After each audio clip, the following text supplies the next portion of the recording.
Hey everyone, welcome back to another market update for October 2025. I'm Paul Sugimura, And I'm Jackie Man. and here we are to give you kind of a quick snapshot of October 2025 stats. So, average price was 1,054,000, down 7.2% year over year. Sales are 6,138, which is down 9% year over year. And new listings are up 16,069, which is up 2.7% year over year.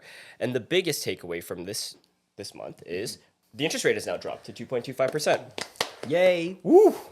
So Jackie, how did you feel about the interest rate drop, and have you seen sort of any changes in your clients right now, or the market you see? Well, the Market past shift? month, there's two listings that we had up, which I was kind of surprised. Their showing rates are not as high as I was expecting, even though we're pricing it relatively competitive.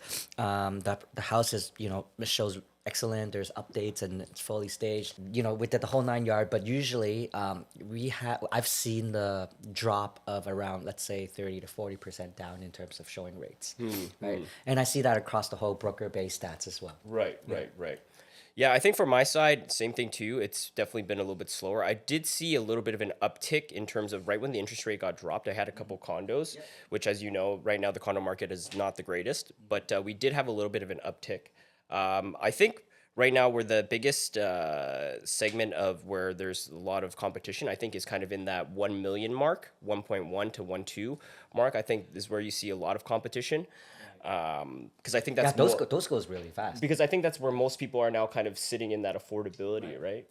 Because I think to be at that area, you need almost a combined income of like what, 200,000. Yeah. So that's a lot Yeah, of people, yeah, right? yeah. And there's a lot of probably like upsizers from a one bedroom plus a one bedroom plus then going to a townhouse Right. in the 1 million range, right? Yeah. Yeah. I see that. Yeah. Yeah. So, in terms of like the whole consumer confidence, do you think like in the next couple months we'll start to see a bit more consumer confidence? What do you think? Consumer confidence, I think there will, but usually in the season like this, like winter's coming, Yeah, holiday season these are coming, all slower yeah, time. it's gonna be a slower. However, I do see an increase in rentals. Yeah. I would say for myself to close two rentals this month. So I agree with you. The uptick, I guess maybe the more affordable sectors seem to have a little bit more of an uptick. And then obviously like the luxury market is a little bit harder right now, right? So what do you think is kind of driving this outside of just like, do you think it's like macroeconomics too are having a bit of an effect? Yeah, I think macroeconomics for sure. Usually, let's say like a few years ago, once we hear the interest rate is dropping, the market just goes Goes ham, right? crazy. It goes crazy, Yeah. right? But nowadays, a lot of the buyers are more skeptical because, let's say, the U.S., the trade war, and what's happening in China, the chips and all that. Like, there's so much going on, wars and all that stuff. So a lot of buyers are holding back, even though they do want to buy. Yeah, I think so too. I think from a macro standpoint, I think you have somebody, for example, like Donald Trump, or where you really don't know what he's going to say next, and that really affects the general economics, the overall.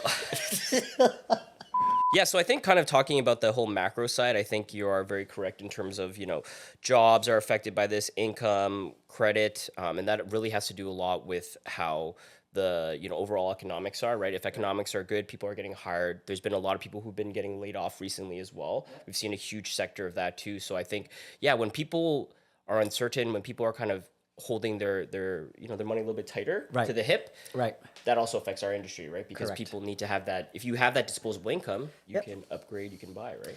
Yeah, and I do see there's one thing that I actually look at, and that depends. That will determine how I see the world economy is how much exporting that China does, right? And actually, year to year, I think they dropped like 30 or 40%. That's That is crazy. huge. That's crazy. Right? Even though there's the trade war, but a lot of times where China will export their goods to, let's say, Vietnam or Malaysia or whatever, these other countries, and they'll repackage and then send it across to Europe or in North America.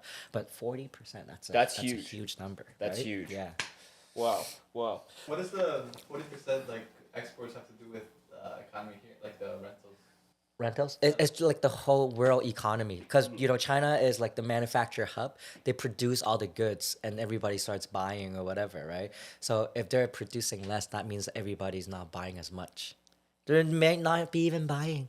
Like, I'm gonna re-gift one of my gift from last year's Christmas gift to you, so that I don't have to buy new shit.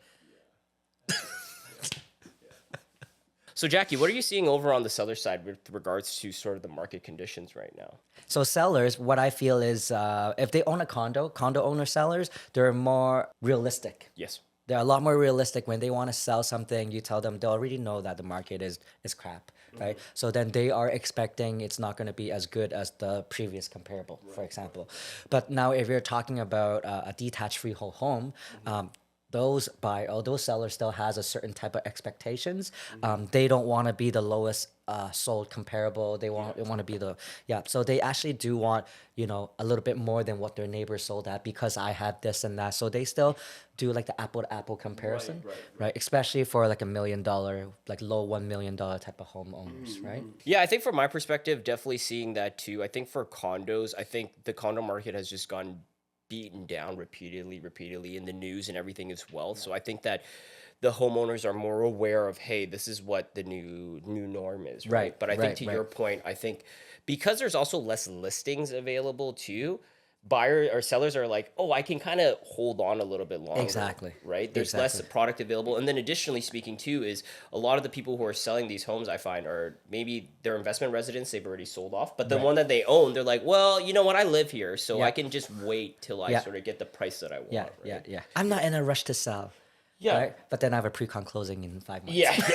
Yeah, exactly. Well, I will say overall though, one thing I have noticed is because I'm looking in that Markham Richmond Hill right now with some clients, I've actually seen 3 or 4 different power of sales now. So I think as we continue to see more powers of sale, I think we'll continue to see maybe the consumer thought process of where the pricing should be. Maybe it'll drop a little bit. I think on the buyer side, from my perspective, and you can obviously tap into and let me know what you think, but I think from the buyer's side, definitely seeing a lot of offers with conditions. I remember before, I mean, you and I were part of the time when it was crazy, right? Like if you even had conditions, you better overpay $100K because you're not even going to get it. Yeah, right? yeah, So, exactly. but what are you seeing from the buyers and sort of the offers you've been getting? The offers I have been seeing is came across not all the time, but then I would say like 20 or 30% of these offers, I will get a conditional offer upon buyers selling their own home. Wow, really? Yeah, Those people are putting those conditions in. Now. yeah, it's crazy. It's Really? crazy, right? A lot of times back then we'll be like, screw this. Yeah, right? forget We're about not gonna it. take it, right? Yeah, now yeah. we will consider, but then Yeah. we're gonna add this exit clause, meaning that we will accept the buyer's offer conditional upon the buyer selling their home, giving a time frame. For example, we're gonna give you guys the closing date. Let's say it's 3 months. We're gonna give you guys a time of like a month to sell your home, but subject to us can entertain other offers on the table, right? But once we get an offer, you have, let's say, 36 hours or 40 hours to be the first of refusal or the first of acceptance. If you don't, then your offer is gone. Then I can accept a new offer. And this is a very good example of why it's good to have an experienced agent, just for example, like Jackie, because in today's market, there's different ways to get deals done, right? You just have to be able to think outside You have the to box. be, you have to be creative. Yeah, definitely. And again, in this situation too, with this marketplace, we are able to do sort of more different ways to kind of close, right? Whereas before, as we knew, right? Like if you tried to come with any exotic condition or something that's maybe not the new norm, people would just be like,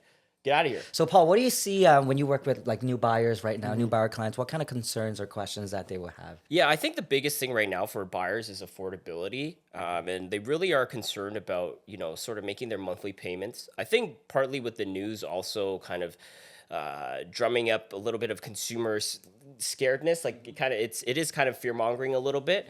I think people are more concerned about that, which is totally okay too, right? Like your bills and the money you're paying are super important. So I think that's one of the biggest things.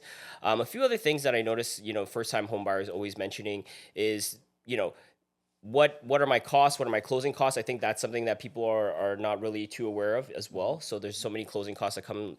For example, a lot of my home buyers don't know that if you buy in a home in Toronto, you have a Toronto land transfer tax and you have an Ontario land transfer tax, right? Whereas if you bought in Markham, for example, you just have the Ontario land transfer tax. So I think buyers are also, the other thing I would say, are more informed too. I feel like, in the old days, you used to be like, hey, give me my comps and whatever. But now everybody has a house Sigma. Correct, Right? correct. Yeah. How about you? I love House Sigma. Yeah. I love it, man. Yeah. Yeah. It's a great tool. No, but I a lot of times I use that to my advantage, right? Because back then when I first started, seeing that website or that app, I was kind of like, oh, I hope my client doesn't get access or they don't get information. But now I encourage them to. Like when we do our first consultation, oh, I know that you can see prices everywhere. For example, house segment. Do you use that? Oh, great. That will show you like an indication. And right off the bat, I'll tell them you can use that as a reference. Yeah. But these statistics won't give you how much updates there is this house at. Who's the owner, the reason why they sell, if it's going to be in a corner a lot. Age of the roof, AC, furnish. They don't know anything like that, right? Yeah. So that's just for a really basic reference. Yeah, no, definitely. But it's good because it gives them like kind of a starting point, Yeah, right? exactly. And then that's why they need, exactly to your point, people like us who have that subject matter expertise, right? Because to your point, an app isn't going to tell you all those things, Yeah, right? exactly. But I like to use that myself sometimes too, when I don't want to log into my MLS. Yeah, MLS. I'm like to see, how many times it's relisted. At least I can see that, right? Yeah, no, exactly. One thing that we noticed, I would say, is there's a lot of condos available right now, but there's also a lot of pre-construction condos available. Yes, and 100%. When we were first, years ago, the incentivization that they were giving before may have not been as good because there's just so many people trying to go. But I think with a lot of projects that are now available, there is sort of these incentives that they're offering, Yeah, right? yeah. There's like builder inventory units, which the whole building closed. They have some units that want to sell, and they have like crazy incentives, right? Yeah, and the prices are very competitive as well too, Yeah, right? it's just like a resale price, right? Yeah, before it used to be with Like 20-30% more. Now Exactly, it's like, at exactly. par. Yeah. And they're offering like a year free maintenance and all that Oh stuff. wow, I didn't know that. That's crazy. Oh yeah. wow, Yeah, it's wow, that's insane. a lot of incentivization. Yeah, no caps, no closing costs. It's just carry-on warranty and your land transfer tax, and that's it. Or 3 months reserve funds as your condo fee as reserve funds. wow. It's crazy out there. I think with the lack of foreign students coming in as well and the foreign investment, right? I think now this year we will start to see. I think Canada is starting to open it up, like the borders again, right? To allow that sort of investment. I think within the next 2026, I think we will start to see an uptick just because of the people that are coming. I in. do see there's going to be positive going forward in 2026 as well. Okay, everyone. Thanks so much for tuning in for this month's market update. We definitely are trying to continue to bring you guys more content and stuff. So if you have any feedback or anything, please feel free to shoot us a DM. And if you have any real estate needs, you know who to reach out to. Thank you, Paul. Thank you, Jackie. See you Okay, guys soon. See ya.